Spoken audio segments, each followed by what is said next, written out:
vez más en el Evangelio de Mateo, en el capítulo 5, y vamos a continuar con los versos 38 al 42. El mensaje de hoy es una continuación del domingo pasado, y en este punto del Sermón del Monte llegamos al quinto ejemplo de cómo nuestra justicia, la justicia de los discípulos de Cristo, debe ser mayor que la de los escribas y los fariseos, ¿verdad? La manera en que Dios obra en el corazón nuestro y la manera en que debemos vivir. Cristo nos está explicando exactamente qué debe caracterizar a un hijo del reino, qué debe caracterizar a un hijo de Dios, la manera en que un hijo de Dios debe vivir en este mundo caído. Bien. Mateo capítulo 5, versos 38 al 42. Dice así la palabra de Dios.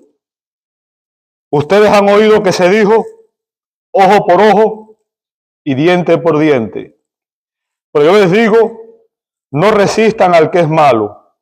Antes bien, a cualquiera que te abofetee en la mejilla derecha, vuélvele también la otra. Al que quiera ponerte pleito y quitarte la túnica, déjale también la capa. Y cualquiera que te obligue a ir 1 kilómetro, ve con él 2. Al que te pida, dale. Y al que desee pedirte prestado, no le vuelvas la espalda. Oremos, hermanos. Nuestro Dios, una vez más venimos ante tu bendita presencia. No por nuestros méritos, sino por los méritos de tu amado Hijo, nuestro Señor y Salvador Jesucristo. Dándote gloria y honra, Señor, y sabiendo que solamente tú tienes palabras de vida eterna. Rogamos, Señor, que tú ahora prepares nuestras mentes y nuestros corazones al recibir tu palabra. Señor, que no seamos oidores olvidadizos, sino que, Padre, tú nos ayudes y sea tu Espíritu, Señor, el Maestro, que penetre hasta lo más profundo, Señor, a través de tu palabra y cambie nuestros corazones, cambie nuestras actitudes, cambie nuestros pensamientos y nos ayude, Señor, a ser conformados a la imagen de tu Hijo Cristo. Padre, rogamos el auxilio del Espíritu. Sin Él nada podríamos hacer. Y pedimos, Señor, que obres tanto en el predicador como en todos nosotros al escuchar tu palabra. Y que nuestros corazones y nuestras mentes estén atentos, Señor, y sean receptivos a ella. Lo pedimos en el nombre de Jesús y te damos gloria. Amén, amén y amén. Muchas gracias, hermanos. Pueden ocupar sus asientos. Dios les bendiga.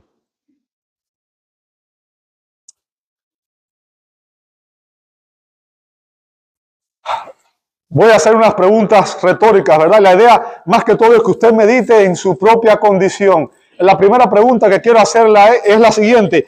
¿Alguna vez te has vengado? ¿Alguna vez te has vengado de alguien? Otra es, ¿eres una persona vengativa? ¿Sabe? Hubo alguien que advirtió que el mundo acabaría ciego si practicáramos el mandato de Cristo de ojo por ojo y diente por diente. Y evidentemente, y como les dije la semana pasada, ¿verdad? Es muy probable que ningún otro pasaje del Sermón del Monte haya sido tan mal interpretado y por lo tanto erróneamente aplicado como este que estamos examinando. Estamos examinando un pasaje precioso con una enseñanza extraordinaria, pero lamentablemente muchas personas no la han entendido bien y no lo han aplicado correctamente. Y Jesús aquí nos da dos interpretaciones diferentes con relación a la venganza. Dos interpretaciones diferentes referentes a la venganza. ¿Cuáles son estas interpretaciones? Bueno, en estos versos examinamos la falsa interpretación tradicional en el verso 38. La vimos la semana pasada, ¿verdad? La falsa interpretación tradicional. Y después vamos a ver la falsa interpretación, la fiel interpretación teológica dada por Jesús en los versos 39 al 42. La semana pasada hablamos sobre la falsa interpretación tradicional. Jesús menciona aquí, dice, ustedes han oído que se dijo ojo por ojo y diente por diente. O sea, Jesús se refiere aquí a un principio, una ley conocida como la ley del talión o la ley de la retribución, que era una norma legal citada en pasajes como Éxodo 21:24, Levítico 24:20 y Deuteronomio 19:21. Este principio legal regulaba los castigos impuestos por el sistema de justicia civil en Israel. O sea, era para regular los castigos que imponían las cortes en Israel. Pero lamentablemente los escribas y los fariseos pervirtieron la aplicación de este principio legal y tomaron este principio que debía ser aplicado en las cortes y lo estaban aplicando como un mandato que justificaba las venganzas personales. Esa era la falsa interpretación tradicional. Ellos usaron este principio para justificar que si alguien me hace algo, yo debo responder, debo vengarme aplicándole un castigo similar. Bien. Y ahora, hoy vamos a ver la fiel interpretación teológica. O sea, Jesús nos va a dar ahora la fiel interpretación de este pasaje del Antiguo Testamento, ¿verdad? De estos pasajes del Antiguo Testamento. Verso 39 dice, pero yo les digo, o sea, recuerden, aquí está hablando el Señor de la gloria, el legislador, aquel que dio la ley de Dios. ¿Ok? Aquí está hablando Cristo Jesús. Y recuerde, Cristo era verdadero Dios, pero también verdadero hombre, pero también era verdadero Dios. Por tanto, cuando Él habla con una autoridad que no tiene ningún otro hombre, ¿cierto? Y Cristo va a refutar la falsa aplicación de los escribas y los fariseos le habían dado a la ley del talión. Y ese es el trasfondo en el cual debemos entender estas palabras. O sea, ¿cuál es el principio que hay detrás de esto? Es que no debemos vengarnos. No debe haber venganza personal. Usted y yo nunca debemos considerar la venganza como una solución a cualquier problema que tengamos. Ese es el trasfondo que hay detrás de esta enseñanza. ¿Bien? Y para rebatir la falsa enseñanza tradicional que justificaba el hecho de que las personas podían vengarse, el Señor nos dice y establece aquí un nuevo principio. Un nuevo principio. Y quiero que preste atención porque este principio es muy, muy importante. Fíjense cuál es el principio. No resistan al que es malo. No resistan al que es malo. Ahora, obviamente, debemos preguntarnos cómo usted y yo debemos interpretar estas palabras del Señor Jesús. ¿Cómo debemos interpretar esta expresión de no resistan al que es malo? ¿Ok? El novelista ruso León Tolstoy dijo que había que tomarlas por lo que decían. Y estoy citando sus palabras. Había que tomarlas por lo que decían. Dijo que tener soldados, policía e incluso magistrados es anticristiano. El mal, decía Tolstoy, no ha de resistirse porque la enseñanza de Cristo es no resistir el mal en ningún sentido. Dijo que la afirmación no contiene limitaciones, que no dice que ha de aplicarse solo bajo circunstancias especiales. Ahora bien, la policía resiste al malo, por tanto, hay que abolirla. Lo mismo hay que decir de los soldados, magistrados, jueces y tribunales.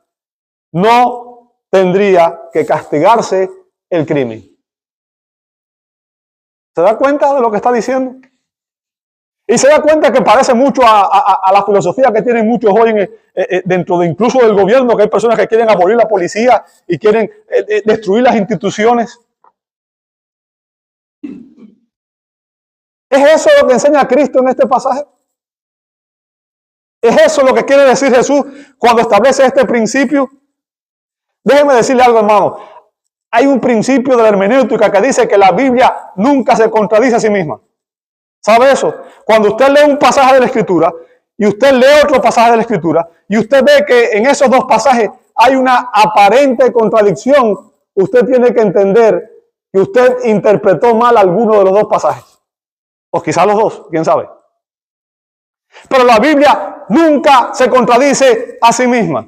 ¿Por qué? Porque Dios ni miente ni engaña. ni se equivoca. ¿Ok?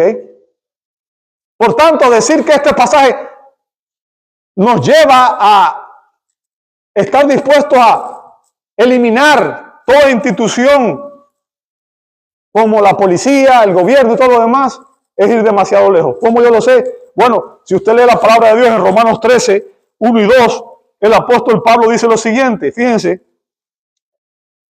vamos a ver ahí que como las autoridades civiles han sido instituidas por Dios. Romanos 13, 1 y 2 dice, sométase, ¿quién? Toda persona, y eso incluye ¿a quién? A usted y a mí, ¿verdad? A toda persona, sométase toda persona a las autoridades que gobiernan. O sea, el mandato bíblico a los creyentes es que nos sometamos a las personas que están en el gobierno. ¿Bien? Porque no hay autoridad sino de Dios, y las que existen por Dios son, ¿qué cosa? Constituidas. Por tanto, fíjense lo que dice ahí, el que resiste a la autoridad, al ordenado por Dios se ha opuesto, y los que se han opuesto recibirán condenación sobre sí mismos. O sea, ¿sabe? El gobierno, las autoridades civiles, los gobernantes son parte de la manera en que Dios ha puesto para restringir el mal en el mundo. Y la única opción por la cual uno puede, como cristiano, resistir la autoridad o no obedecer la autoridad, es cuando la autoridad nos pide que hagamos algo que sea contrario a la Escritura. Por ejemplo, si la autoridad nos impidiera predicar el Evangelio, tenemos el mandato del Señor que está por encima de cualquier autoridad, porque obviamente la autoridad suprema, ¿quién es? Dios. Dios tiene autoridad intrínseca sobre su creación. ¿Qué significa eso? Dios es el creador. De Jehová es la tierra y su plenitud, el mundo y los que en él habitan. Por tanto, Él puede tomar cualquier decisión sobre la creación. Él es dueño de la creación. ¿Ok? Él tiene autoridad intrínseca. Pero la autoridad que tiene cualquier otra persona, ya sea los padres, ya sea los ancianos en la iglesia, ya sea el gobierno civil, cualquier otra autoridad es delegada de Dios. ¿Comprende eso? Es delegada de Dios. Y cuando esa autoridad delegada quiere usurpar el lugar de Dios, como cristianos, usted y yo tenemos que estar dispuestos a resistir la autoridad. Eso fue lo que hicieron, por ejemplo, los apóstoles cuando el concilio, el Sanedrín judío, les dijo, ¿sabes qué? Los azotó y les prohibió predicar. ¿Qué hicieron ellos? Dijeron, debemos obedecer a Dios antes que a los hombres. Pero esa es la única opción. De ahí en fuera, la autoridad puede tomar ciertas determinaciones que quizás no nos gusten, pero como cristianos nosotros no podemos rebelarnos contra ella. No podemos resistir la autoridad. ¿Entiende el punto? Tenemos que entender eso. Y créame, la Biblia dice que la función de la autoridad es resistir el mal. Pablo dice ahí que la autoridad tiene la espada. O sea, la espada era un medio, obviamente, que se usaba para defensa, pero también para ataque, para castigar. ¿Ok? Y la función de las autoridades es resistir el mal. O sea, la función del gobierno, de la policía, es obviamente proteger a los débiles, proteger a las personas de buen carácter moral. Tristemente, muchas veces los gobiernos se corrompen y crean leyes que más bien atacan, ¿verdad? A las personas que de bien y obviamente protegen la maldad. Pero como creyentes, como cristianos, la única razón por la cual podemos resistir al gobierno es cuando el gobierno nos lleva o nos quiere obligar a hacer algo que es contrario a la palabra de Dios. Así que, como explica aquí A.W. Pink, decir que Jesús exhorta a sus seguidores a soportar pasivamente cualquier daño que puedan recibir de hombres malvados e irrazonables es dar a las palabras de nuestro Señor un significado que el contexto no justifica y que otros pasajes y consideraciones importantes prohíben categóricamente. Cuando Jesús dice no resistan el mal al que es malo, ¿significa que no debemos hacer nada? ¿No debemos nunca resistir el mal? No, no es eso lo que está diciendo. Jesús no prohíbe aquí resistir el mal en todos los sentidos. Lo que Jesús está prohibiendo aquí, este es el principio, lo que Jesús está prohibiendo aquí, escúcheme bien, son las venganzas personales. Bien. Evidentemente Jesús no nos manda a resistir el mal cuando es algo personal, un ataque personal. Sin embargo, vemos ejemplos en la Escritura de cómo se nos ordena como cristianos en ocasiones incluso resistir el mal. Por ejemplo, el Señor mismo resistió el mal y expulsó a los cambistas que profanaban el templo en Mateo 21:12. Mateo 21:12 dice, Jesús entró en el templo y echó fuera a todos los que compraban y vendían en el templo. También volcó las mesas de los que cambiaban el dinero y los asientos de los que vendían las palomas. O sea, de esa manera Jesús resistió el mal, resistió el hecho de que se corrompiera la verdadera religión, resistió el hecho de que se usara el lugar de adoración como un negocio. Bien. De hecho, si usted, vamos a ver más adelante, en Mateo 18, 15 al 17, Jesús estableció los pasos que debemos seguir para aplicar la disciplina bíblica en la iglesia. O sea, la manera en que la iglesia debe lidiar con el pecado, debe resistir el pecado. La disciplina bíblica es una forma de resistir el mal, resistir la maldad, resistir el pecado. La Biblia dice que Pablo resistió y se opuso firmemente a Pedro cuando éste actuó hipócritamente ante los gentiles por quedar bien con los judaizantes, ¿verdad? En Gálatas 2:11 dice, pero cuando Pedro vino a Antioquía, dice Pablo, me opuse a él cara a cara. O sea, Pablo se le encaró a Pedro, ¿ok? Porque él era digno de ser censurado. ¿Sabe? Cuando Pablo se enteró que en la iglesia de Corinto había un inmoral que no quería arrepentirse de su pecado, ¿sabe cuál fue el mandato que le dio a esta iglesia? Recuerden, Pablo fue el que fundó la iglesia de Corinto, ¿verdad? Pablo fue el pastor que fundó la iglesia de Corinto. Y Pablo después se fue y vinieron otros predicadores. Pablo le escribe esta carta porque se entera de que hay una serie de problemas graves, pero entre los problemas había un fornicario, un adulto, una persona que un hombre que había adquirido la mujer de su padre. Bien. Y cuando este inmoral no se quiso arrepentir, Pablo le ordenó a los corintios, en 1 Corintios 5:13, expulsen al malvado de entre ustedes. Expúlsenlo de la comunión. O sea, Pablo les ordena resistir el pecado y expulsar de la comunión a aquellos que no están dispuestos a arrepentirse cuando son redarguidos. Y de esa manera obviamente se protege la pureza de la iglesia, la santidad de la iglesia, ¿verdad? Por tanto, tenemos que entender que el principio de resistencia aquí no significa que nosotros podemos ver mal y quedarnos con las manos así. Significa simplemente que usted y yo no debemos, ¿qué cosa? Vengarnos. ¿Sabe? El término resistir aquí proviene de un verbo griego que significa oponerse, rebelarse, ponerse en contra, y también era usado para tomar una acción legal en contra de alguien. Y en el contexto, vuelvo y repito, lo que este principio prohíbe son las venganzas personales. El hecho de que usted y yo tomemos venganza personal de alguien. ¿Ok? Así que el principio es ese. Nunca debemos vengarnos. Bien, ese es el principio.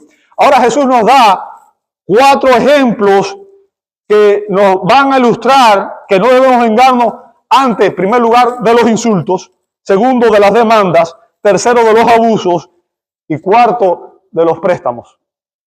¿Ok? Vamos a ver el primer ejemplo. En el primer ejemplo, Jesús nos explica cuál debe ser nuestra respuesta a los insultos. ¿Cuál debe ser nuestra respuesta a los insultos? Fíjense que dice en el verso 39, la segunda parte, dice, antes bien, a cualquiera que te abofetee en la mejilla derecha, ¿qué cosa? vuélvele también la otra. Wow. Wow. ¿Sabe? Un irlandés fue golpeado en la mejilla y derribado al suelo. El irlandés se levantó y puso la otra mejilla. Y el hombre lo golpeó nuevamente y lo volvió a derribar. Pero esta vez el irlandés se levantó y golpeó brutalmente al hombre que lo había golpeado a él. Un testigo que estaba allí presente le preguntó, ¿por qué hiciste esto? ¿Por qué hiciste esto? Bueno, respondió el irlandés, el Señor me dijo que pusiera la otra mejilla y lo hice. Pero nunca me dijo lo que debía hacer después.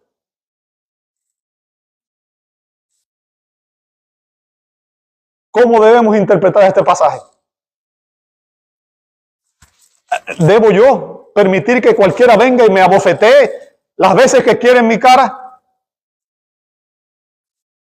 Debemos hacer como el irlandés, ¿verdad? Dejar que nos dé 2 golpes y después desquitarnos del golpe. ¿Cómo interpretamos este pasaje? Obviamente, por eso es importante que nosotros estudiemos hermenéutica, ¿verdad? La ciencia de interpretación bíblica. Porque la ciencia de interpretación bíblica nos ayuda a entender situaciones como esta para poder interpretarla de la manera correcta y no aplicarla de manera equivocada. Y no nos pase como el irlandés, ¿cierto? Así que debemos aplicar el principio hermenéutico de la analogía de la fe. O sea, debemos examinar este pasaje a la luz de otros pasajes de la Escritura para poder entender su significado. En primer lugar, yo quiero que usted entienda algo. La ley no prohibía la defensa del hogar, por ejemplo. O sea, si usted estaba en su casa y alguien intentaba entrar a robar, la ley no prohibía que usted se defendiera. De hecho, si usted ve en Éxodo 22:2 dice, si el ladrón es sorprendido forzando una casa y es herido y muere, no será homicidio. Por tanto, si alguien viene a mi casa, donde están mi mujer y mis hijos, y viene con intención de robar, yo puedo ejercer, obviamente, defensa. Tengo la responsabilidad de defender a mi familia, ¿verdad? Y la ley no prohíbe eso. No lo prohíbe. Por tanto, la ley no prohíbe que uno se defienda. ¿Entiende eso?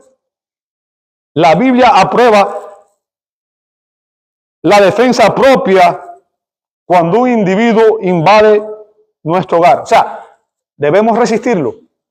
No debemos abrir la puerta y decirle, ¿sabes qué? Pasa ya lo que quieras, ¿verdad? No vamos a hacer eso. Especialmente sabiendo que una persona que entra a robar puede entrar con cualquier intención y también puede estar dispuesto a matar. La Biblia tampoco prohíbe que usted y yo nos defendamos en situaciones de peligro. Por ejemplo, si usted ve Lucas 22:36, recuerde, aquí está hablando Jesús. Entonces les dijo, pero ahora el que tenga una bolsa, que la lleve consigo. De la misma manera también una alforja. Y el que no tenga espada, venda su manto y compre una. Note que aquí Jesús le dice a sus discípulos que llevaran espada. ¿Y para qué se usaba una espada? Usted no usa una espada para jugar, ¿verdad? Una espada es un arma. Es un arma, ¿cierto? O sea, se usaba para defenderse o para atacar. Y obviamente en el contexto la idea es para defenderse. Bien. Defenderse en caso de que fueran atacados. Ahora, en la Biblia hay ejemplos de fuerza, de cómo, por ejemplo, Abraham rescató a su sobrino Lot cuando éste fue llevado cautivo por un grupo de personas, ¿verdad? Usted puede ver eso en Génesis 14, 13 al 16. Y ahí Abraham usó la fuerza para rescatar a su sobrino. Ahora, el punto que estoy haciendo, y que es lo que quiero que usted entienda, es que debemos entender las palabras de Jesús, ¿verdad? Cuando te dice, si te dan una cachetada, si te dan una bofetada, pon la otra mejilla. Debemos entender esta palabra, debemos entender estos ejemplos de Jesús. Cada uno de estos ejemplos es culturalmente específico. O sea, tenemos que entenderlo no en nuestra cultura, no en nuestro contexto, sino en el contexto de Israel en el primer siglo. ¿Entiende eso? O sea, no podemos entenderlo desde la perspectiva de nosotros hoy, sino de la perspectiva en el contexto de lo que, en el cual estaba hablando Jesús. Necesitamos entender el contexto cultural de Israel en aquella época, en el primer siglo, para interpretar estas palabras de Jesús de manera correcta, de manera apropiada. ¿Bien? Una bofetada estaba entre los actos más insultantes y humillantes y despectivos para un judío. O sea, no había nada más insultante para un judío que alguien le diera una bofetada. Y contrario a lo que usted y yo podíamos entender aquí, el punto de Jesús no está tanto en el ataque físico, sino en lo que la motivación detrás de esto. ¿Ok? Tenemos que entender estas palabras en el contexto cultural. Y recuerde que en muchas ocasiones Jesús usó un lenguaje hiperbólico, o sea, no era un lenguaje literal, sino que tenía un significado más allá, ¿verdad? Por ejemplo, Jesús dijo, si tu ojo derecho te es ocasión de caer, sácalo.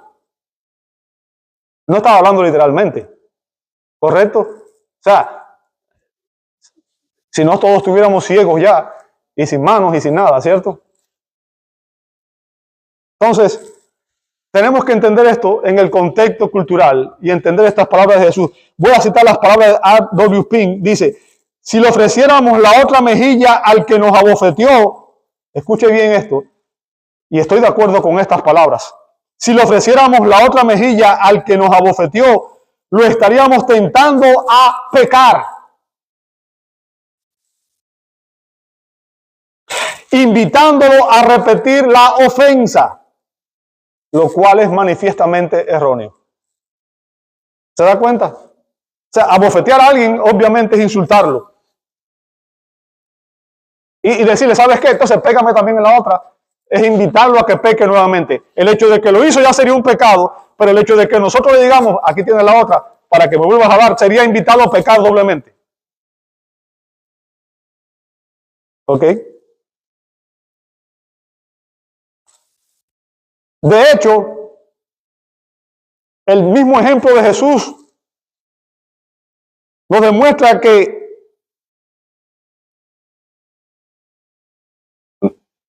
cuando el Señor fue abofeteado, Él no puso la otra mejilla. Por ejemplo, cuando Jesús estaba en el pretorio de Caifás y uno de los alguaciles lo golpeó en la cara, en lugar de poner otra mejilla, Cristo desafió al que lo golpeó con una pregunta. Por ejemplo, en Juan 18, 22 al 23. Juan 18, 22 al 23. Cuando dijo esto, o sea, aquí hay una conversación entre Jesús y el sumo sacerdote. Bien. Cuando dijo esto, está hablando de que Jesús dijo algo, ¿ok? Uno de los guardias que estaba cerca dio una bofetada a Jesús. ¿Lo veis conmigo? Diciendo, así respondes al sumo sacerdote. Ahora, vea lo que hizo Jesús en el verso 23. Jesús le respondió, si he hablado mal, da testimonio de lo que he hablado mal. Pero si hablé bien, ¿por qué me pegas? ¿Por qué me pegas? Note, Jesús no devolvió golpe por golpe. ¿Ok? Jesús no devolvió la bofetada. Pero expuso y obviamente resistió la injusticia. Ahora, sus palabras no estaban motivadas por un espíritu de venganza personal, sino de justicia. Y con sus palabras él estaba condenando al ofensor. ¿Por qué hiciste esto? ¿Por qué me pegaste? ¿Qué hice mal? Lo estaba resistiendo. Vuelvo y repito, una bofetada era un insulto muy tradicional en aquel contexto cultural. Una bofetada era un insulto muy tradicional en aquel contexto cultural.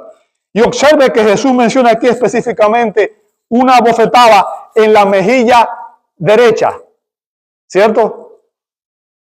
Una bofetada en la mejilla derecha. Ahora, si usted está frente a una persona ¿ok? Y usted le va a dar una bofetada, usted se la va a dar ¿en qué mejilla? En la mejilla izquierda. Para dar una bofetada en la mejilla derecha, usted tendría que hacerlo así de esta manera.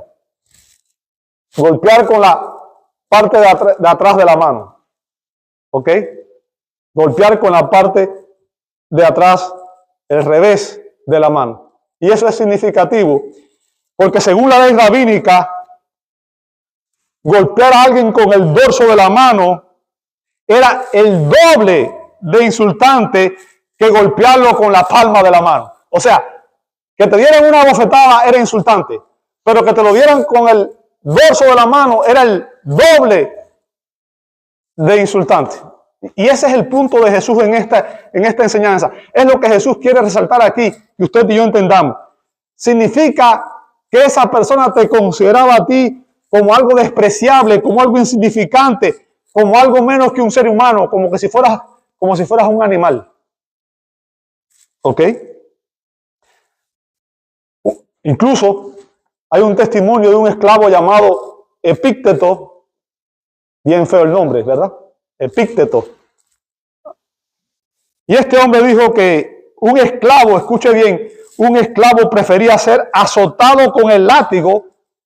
Escuche hasta qué punto esto era ofensivo. Un esclavo prefería ser azotado con un látigo que abofeteado con el dorso de la mano de su amo. ¿Se da cuenta? En aquel contexto, esto era el peor insulto que una persona podía recibir. Golpear a alguien en la mejilla derecha era un insulto degradante, por el cual un judío, según la ley del talión, podía vengarse y buscar satisfacción legal. O sea, a la persona que recibía el golpe podía ir ante el juez y reclamar daños y prejuicios. Y según la ley judía, quien abofeteaba a otro enfrentaría un castigo y una multa cuantiosa. O sea, había una multa cuantiosa por hacer esto. Por lo tanto, en aquel contexto, la ley estaba de parte de la víctima, quien estaba en todo el derecho de llevar a la otra persona a los tribunales. Pero el punto aquí, amado hermano de Jesús, lo que Jesús quiere enseñarnos aquí, es que aún ante el insulto más grande que usted pueda recibir, no debemos vengarnos. Ese es el principio, es el ejemplo que Jesús quiere poner. No importa cuán insultante ha sido lo que te hicieron. No importa cuán insultante ha sido el daño que tú recibiste de otra persona. Jesús está diciendo, no busques retribución, no busques venganza. Soporta el insulto y perdona la injusticia. Esa es la aplicación de esa enseñanza. ¿Ok? Jesús nos llama a tragarnos el orgullo y a renunciar a nuestro derecho a tomar represalia. La persona que recibía el insulto podía llevarlo al tribunal y podía buscar una retribución, pero Jesús dice, no lo hagas. No lo hagas. Lo que Jesús desea es crear en nosotros un carácter que nos ayuda a no ofendernos fácilmente por los insultos personales y que nunca busquemos venganza. Y que nunca busquemos venganza. ¿Sabe? Jesús no buscó venganzas personales. De hecho, cuando estaba en la cruz del Calvario, en vez de decir, Padre, envía fuego del cielo y consúmelos a todos, oró por ellos y dijo, Padre, perdónalos porque no saben lo que hacen. Y créame, no sé cuál ha sido el peor insulto que usted ha recibido, pero ninguno de nosotros ha sido más insultado que Dios. Por tanto, por muy duro que haya sido el insulto que usted recibió, es incomparable con los insultos que usted y yo le hacemos diariamente a Dios. Y el primer ejemplo que Jesús pone aquí, lo que nos enseña es, no importa cuán grave ha sido el insulto que recibas, no importa cuán ofendido te sientas, no busque venganza. Qué lindo sería que la iglesia aplicara ese principio. Nos insultamos cuando el hermano no nos saluda, cuando el hermano o nos saluda de una manera que no nos gustó, o nos mira, o dijo aquello, cualquier cosa nos insulta. Nos insulta cuando la esposa o el esposo hacen algo. Jesús dice, no importa cuán duro sea el insulto, no te vengues. No busques venganza, no busques retribución, aun cuando tenga la razón. ¿Ok? Vamos a ver el segundo ejemplo. Y el segundo ejemplo tiene que ver con respuesta a las demandas. El primero tenía que ver con respuesta a los insultos. El segundo tiene que ver con respuesta a las demandas. Verso 40 dice, al que quiera ponerte pleito y quitarte la túnica, déjale también la capa. O sea, vuelvo otra vez. Para entender esto, uno tiene que entenderlo en aquel contexto cultural. Si lo analizamos desde el contexto cultural nuestro, no vamos a entender nada. Bien. La túnica era la prenda de vestir interior.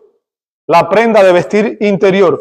Y la capa era una prenda exterior que también servía como cobija o como sábana de noche. Bien.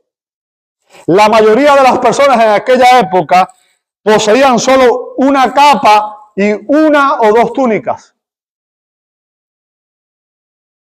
Y Jesús está hablando aquí de alguien que ponía una demanda ante un juez por una deuda, fuera esta real o no. O sea, si alguien demandaba a un cristiano por una deuda, podría ser real o no. No se especifica. Y Jesús nos va a dar con este ejemplo cómo debemos actuar en este tipo de situaciones. En aquel contexto, cuando una persona no tenía dinero o no tenía otras posesiones, a menudo el tribunal exigía que pagara la multa con ropa. Pagara la multa con ropa. ¿Ok? Pero fíjense, la capa específicamente era considerada una prenda tan indispensable para la persona que la ley de Dios decretó que si se tomaba en prenda debía devolverse el mismo día antes de la puesta del sol. Usted puede ver eso en Éxodo 22, 26 y 27. Éxodo 22, 26 y 27. Dice, si tomas en prenda el manto, o sea, ahí es la capa, ¿ok? De tu prójimo, se lo devolverás, ¿cuándo? Antes de ponerse el sol. O sea, debía devolvérselo ¿qué día? Ese mismo día. ¿Se da cuenta? Ese mismo día. Porque es su único abrigo y es el vestido para su cuerpo. ¿En qué otra cosa dormirá? Y será que cuando él clame a mí, yo lo oiré porque soy clemente. Ahora, por eso necesitamos entender el contexto para poder entender estos pasajes. Confeccionar ropa en aquellos días era sumamente difícil y también era sumamente costoso. Es por eso que la gente no tenía mucha ropa, ¿verdad? Y nosotros hoy no podemos entender eso porque usted y yo tenemos la ropa que queremos. Vamos a la tienda allí y hay ropa la que usted quiera. Y hay para todos los precios, ¿verdad? Usted puede comprarse ropa barata y también ropa cara. Pero bueno, hay ropa en abundancia. Ahora, la capa en aquellos días era una posesión muy valiosa. ¿Por qué? Eran sumamente caras. Eran sumamente caras. Y la mayoría de las personas solamente tenían una capa. Ahora, escuche esto. La capa podía usarse como manta, como saco para llevar algo, como un cojín para sentarse, como una prenda en caso de tener una deuda. Y, por supuesto, era la prenda exterior de vestir que se usaban para taparse por las noches. Bien. Y la cuestión aquí es que por derecho a un hombre la ley impedía que se le quitara la capa para siempre. O sea, la ley demandaba que si alguien le quitaba la capa ese mismo día tenía que ¿qué? Que devolvérsela. Pero lo que Jesús nos enseña aquí, el principio que Jesús nos enseña aquí, es que la actitud de un ciudadano de su reino, de un cristiano, es estar siempre dispuesto a entregar no solamente la capa, sino también la túnica.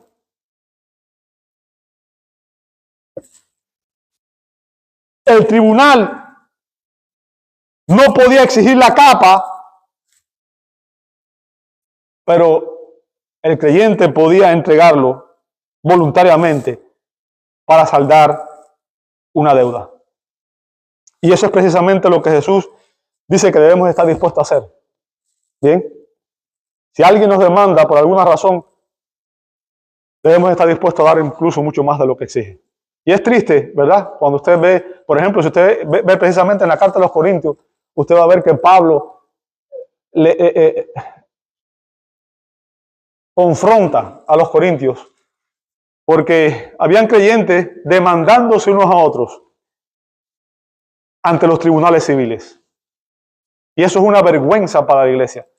Eso demuestra que hay personas que no están viviendo bajo los principios del reino, que siguen siendo carnales, que viven como el mundo. Pablo les dice, ¿acaso no hay sabios entre ustedes? ¿No hay ancianos entre ustedes que puedan ayudarlos a resolver sus diferencias? Tienen que ir ante los tribunales civiles, ante hombres incrédulos, demostrando que los hijos del reino están en esa disyuntiva.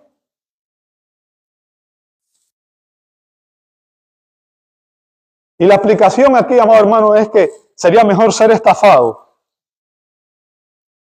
que albergar resentimiento, rencor y buscar venganza contra alguien. Esa es la aplicación. ¿Ok? Es mejor ser estafado que albergar resentimiento, rencor y buscar venganza. Ahora vamos a ver el otro ejemplo, que es la respuesta a los abusos. La respuesta a los abusos, en el verso 41 dice, y cualquiera que te obligue a ir 1 kilómetro, ve con él 2. Nuevamente, la ley romana permitía a los soldados el derecho de obligar a un civil a llevarle la carga por 1 milla. Recuerde, póngase en el contexto, Israel había sido conquistado por los romanos. Ahora entienda algo, para un judío, los romanos simbolizaban esclavitud.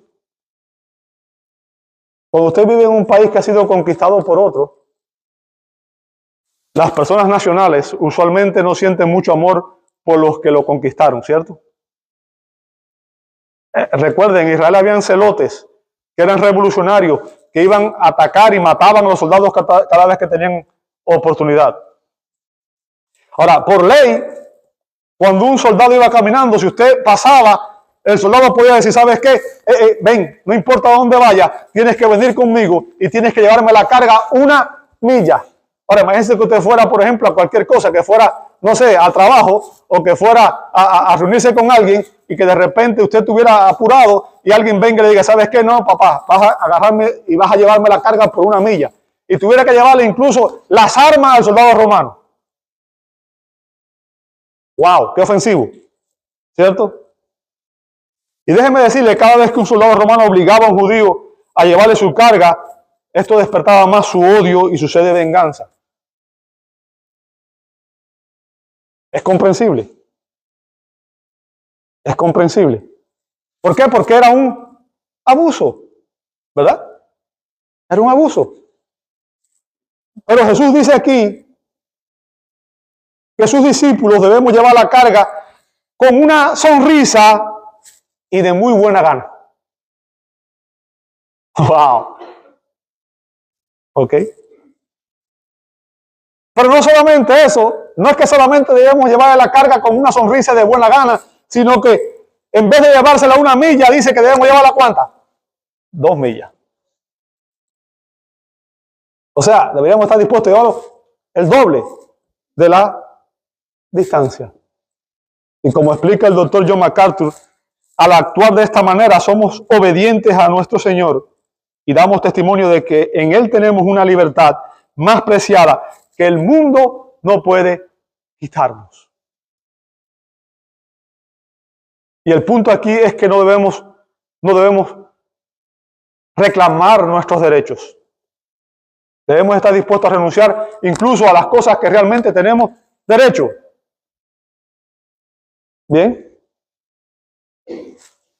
Somos libres para Dios. En Cristo usted es libre.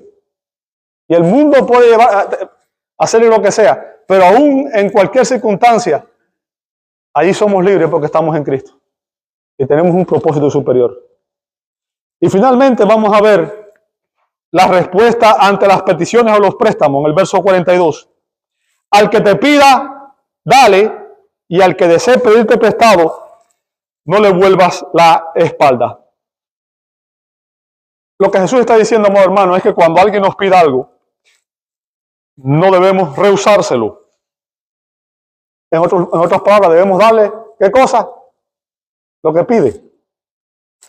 Ahora, vuelvo y repito, tenemos que analizar el texto en su contexto y también en el contexto bíblico. ¿Significa esto que si alguien viene ahora y me pide mi casa o mi auto? Bueno, yo no tengo casa, pero bueno, el que tiene casa, yo tengo apartamento, no es mío, es una renta.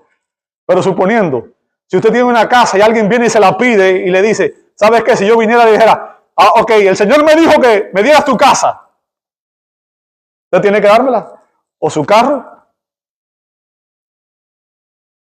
Y déjeme decirle, precisamente ayer oí una estafa como esa, un supuesto predicador diciéndole a alguien, el Señor me habló anoche, me dijo que tienes un terreno, ¿cierto? Sí, ¿cuánto vale? 3 millones. Bueno, pues el Señor me dijo que ese terreno tienes que dárnoslo a la iglesia. Demandando. ¿Se da cuenta cómo uno puede usar la palabra de Dios para tergiversar y para abusar a las personas?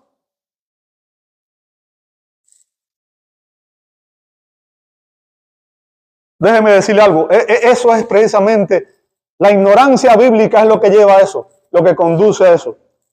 Déjeme responderte la pregunta. No estamos obligados a responder a una petición ridícula y egoísta que alguien haga. No estamos obligados. Porque la implicación lógica en el contexto es que la persona que pide ayuda tenga una necesidad real. ¿Ok? Y aclaro esto porque tristemente hay muchas personas que buscan vivir de los demás. Así como hay pastores que son lobos o pseudo pastores que son lobos, también hay personas que piensan que pueden abusar de las iglesias, de las ayudas y quieren vivir de las ayudas. Mucha gente viene a pedir ayuda sin necesidad genuina. ¿Ok? Y abusan de las ayudas del sistema, o sea, del gobierno y de las ayudas de las iglesias. Y sabe, la Biblia es clara al respecto. En esos casos, ¿sabe lo que dijo Pablo a los creyentes de Tesalónica? Cuando estos estaban dejando de trabajar, Pablo les dijo en 2 Tesalonicenses 3:10, si alguien no quiere trabajar, que tampoco coma. ¿Por qué? Porque cada uno es responsable de mantenerse. O sea, la iglesia es responsable de ayudar a una persona en necesidad cuando la necesidad es real, es verificable. Cualquiera tiene necesidad y cualquiera en un momento determinado necesita una ayuda. Y la iglesia debe estar dispuesta a ayudar. Pero también la iglesia debe ser astuta y usar los recursos que Dios nos da de manera sabia. ¿Bien?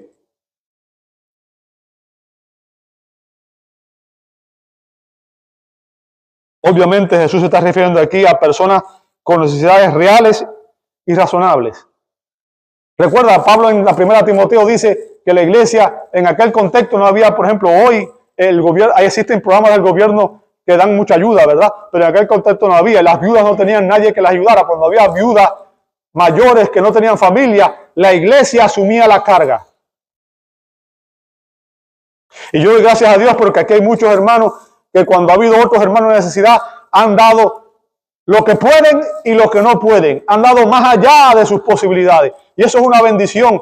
Ver una iglesia que da de esa manera. Es una bendición cuando hacemos eso. Pero es algo que tiene que nacer del corazón. ¿Ok? Jesús no está hablando aquí de responder de mala gana a una súplica de ayuda. O sea, si alguien nos pide y nosotros le damos, pero le damos, voy a dar, pero me pesa la mano en el bolsillo, ¿verdad? Estoy hablando aquí de que debemos tener un deseo deliberado, generoso y amoroso de darle a otros. Él está hablando de una generosidad que satisface las necesidades de esa persona, ya sea que pida ayuda o no. ¿Sabe por qué? Porque nosotros como cristianos debíamos estar pendientes de las necesidades de nuestros hermanos y debíamos saberle. Y muchas veces hay personas que le da pena pedir ayuda. Y como cristianos debíamos ser atentos y velar por el bienestar de nuestros hermanos. Y debíamos buscar ayudar a aquellos que están en necesidad. Como explica William Henry, dice, no solo muestre bondad, Fíjense, no solo muestre bondad, sino ame la bondad. Dé con gozo, con alegría. Y recordamos las palabras del apóstol Juan cuando dijo en 1 Juan 3, 17 y 18, pero el que tiene bienes de este mundo y ve a su hermano en necesidad y cierra su corazón contra él, ¿cómo puede morar el amor de Dios en él? Hijos, no hablemos de palabra ni de lengua, sino de hecho y en verdad. O sea, si usted ve a un hermano en necesidad y usted no hace nada por él, usted no lo ama. Aunque diga que sí, no lo ama. Bien. Voy a concluir este sermón. Quiero concluir este sermón con las palabras del apóstol Pablo en Romanos 12, 17 al 21. Romanos 12, 17 al 21. Creo que esto resume la enseñanza y está tan claro que es como el agua. No hace falta ni explicarlo, ¿verdad? Dice el apóstol Pablo. De vez en cuando paguen a alguien.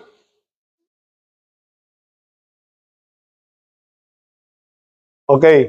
Nada más quería saber que estaban siguiendo el mensaje y no estaban dormidos ya, ¿verdad?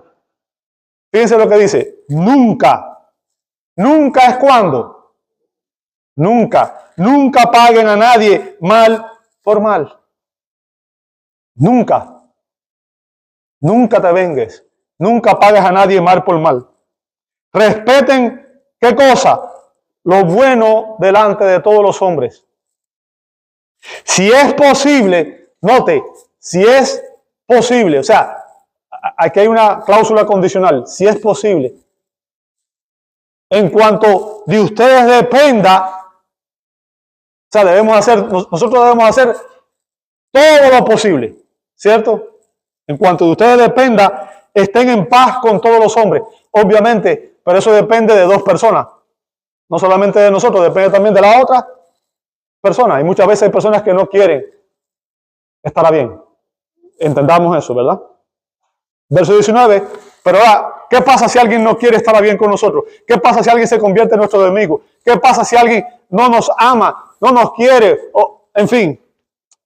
Verso 19. Amados, nunca, ¿qué cosa? Nunca tomen venganza. Ese es lo que Jesús nos enseña aquí, amado hermano. Nunca, nunca tomes venganza. Ese es el principio aquí detrás de esto que vimos aquí, en todo esto. Nunca tomes venganza ustedes mismos, sino den lugar a ¿qué cosa? A la ira de Dios, porque escrito está. O sea, cuando dice escrito está, ¿qué significa? Viene del Antiguo Testamento. O sea, es una enseñanza que no es nueva, ya está en la escritura del Antiguo Testamento. Note lo que dice, mía es la venganza. ¿De quién es la venganza, amado hermano? ¿Quién es el único que puede tener una venganza justa? ¿Quién es el único que puede juzgar con justicia? ¿Quién es el único que conoce el corazón de los hombres? ¿Quién es el único que conoce la verdad absoluta? Es Dios. Por tanto, es el único autorizado a vengarse. No tú, no yo. Mía es la venganza. Yo pagaré, dice el Señor. Pero si tu enemigo, escucha bien, si tu enemigo tiene hambre, ¿qué debes hacer? Dale de comer. Y si tienes sed, ¿qué debes hacer? Dale de beber. Porque haciendo esto, carbones encendidos amontonará sobre su cabeza. O sea, lo estás poniendo en una situación en la cual esta persona va a sentir quizás arrepentimiento por el daño que te pueda haber hecho. Nota el verso 21. No seas vencido por el mal, sino vence el mal con el bien. El principio es simple, hermano. En lugar de buscar vengarnos, debemos devolver bien por mal. Debemos estar dispuestos a perdonar a quienes nos insultan. Debemos pagar las deudas a quienes nos demandan. Debemos servir a quienes nos abusan y debemos darle a quienes nos pidan. Así estaremos mostrando que somos hijos de nuestro Padre que está en los cielos. Oremos juntos, hermanos. Oremos al Señor. Padre, ayúdanos, Señor, para que en lugar de intentar vengarnos de quienes nos insultan y nos abusan, demostremos humildad, mansedumbre, perdón y amor hacia ellos, para que seamos verdaderamente hijos de nuestro Padre que está en los cielos. para que la gente vea en nosotros el maravilloso amor perdonador de Jesucristo. Nosotros predicamos a un Dios perdonador, pero muchas veces vivimos vidas rencorosas y vengativas que desmienten el mensaje que predicamos. Señor, permite que nuestra vida esté a la altura de nuestro mensaje, para que las personas puedan ver en nosotros a ese Dios perdonador. Señor, que aun cuando nos insulten, aun cuando nos demanden, aun cuando nos abusen y nos pidan prestado, que no seamos vencidos por el mal, sino que venzamos el mal con el bien. Y que siempre respondamos con amor, imitando el ejemplo de nuestro bendito Señor y Salvador Jesucristo, en cuyo nombre oramos. Amén, amén y amén. Dios le bendiga, hermanos.